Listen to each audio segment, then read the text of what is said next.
Donald Trump അധികാരത്തിൽ വരും മുമ്പ് ഇറാനെ ആക്രമിക്കാൻ ബൈഡൻ ഭരണകൂടം പദ്ധതി തയ്യാറാക്കിയെന്ന റിപ്പോർട്ട് പുറത്തുവന്നിരുന്നു. ഇറാന്റെ ആണവ കേന്ദ്രങ്ങൾ ലക്ഷ്യമിട്ട് ആക്രമണം നടത്താനായിരുന്നു പദ്ധതിയെന്നും റിപ്പോർട്ടിൽ പറയുന്നു. പിന്നാലെ ഇറാന്റെ പ്രതികരണവും എത്തി. ഇറാനെ ബഹുമാനത്തോടെ പാശ്ചാത്യ രാജ്യങ്ങൾ പരിഗണിച്ചാൽ ചർച്ചകൾക്ക് തയ്യാറാണെന്നാണ് ഇറാൻ വ്യക്തമാക്കിയത്.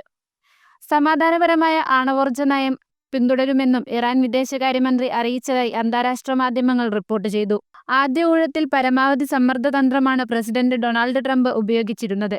ഈ നയം ഇനി തങ്ങളുടെ മേൽ പ്രയോഗിക്കരുതെന്നും ഇറാൻ മുന്നറിയിപ്പ് നൽകിയിട്ടുണ്ട്. ഇറാനുമേൽ ഉപരോധങ്ങളും സമ്മർദ്ദവും ഏർപ്പെടുത്തിയാൽ അതിനനുസരിച്ച് ഇറാൻ ചെറുത്തുനിൽപ്പ് തുടരുമെന്നും വിദേശകാര്യമന്ത്രി അറിയിച്ചു. പാശ്ചാത്യ രാജ്യങ്ങൾ ഇറാനോട് ബഹുമാനത്തോടെ പെരുമാറണമെന്നും ഇറാൻ വിദേശകാര്യമന്ത്രി വ്യക്തമാക്കി. ആണവായുധങ്ങൾ വികസിപ്പിക്കാനുള്ള ആഗ്രഹം ഇറാൻ പണ്ടേ ഉപേക്ഷിച്ചു.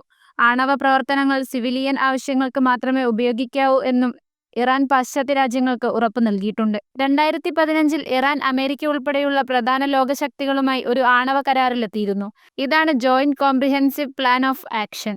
2018 കരാറിൽ നിന്ന് അമേരിക്ക ഏകപക്ഷീയമായി പിന്മാറി. അതിനുശേഷം ഇറാൻ സമ്പുഷ്ടീകരണ ശേഷി വർദ്ധിപ്പിക്കുകയും ചെയ്തു. ഇതിനിടെയാണ് കഴിഞ്ഞ മാസം ഇന്റർനാഷണൽ ആറ്റോമിക് എനർജി ഏജൻസിയുടെ തലവൻ റാഫേൽ ഗ്രോസി ഇറാൻ അതിന്റെ യുറേനിയം സമ്പുഷ്ടീകരണം 60% വരെ ത്വരിതപ്പെടുത്തിയെന്ന് വെളിപ്പെടുത്തിയത്. തുടർന്നാണ് ഇറാന്റെ ആണവ നയം വീണ്ടും ചർച്ചയായത്. ഇറാന്റെ ആണവ പരീക്ഷണം ഇസ്രായേലിനെയും അമേരിക്കയെയും അസ്വസ്ഥമാക്കുന്നുണ്ട്.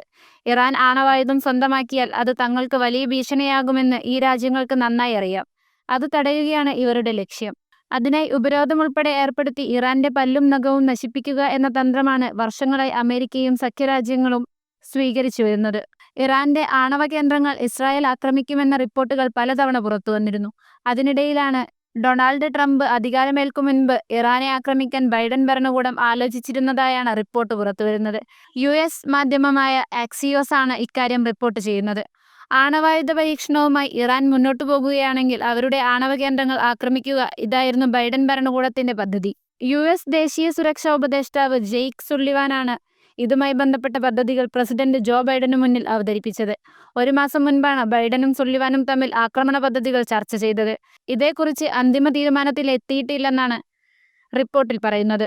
ട്രംപ് അധികാരമേൽക്കുന്ന ജനുവരി 20 മുൻപ് യുറേനിയം സമ്പുഷ്ടീകരണം ഇറാൻ 90% ഉയർത്തിയാൽ ആക്രമിക്കാനായിരുന്നു ബൈഡന്റെയും സുള്ളിവാന്റെയും പദ്ധതി.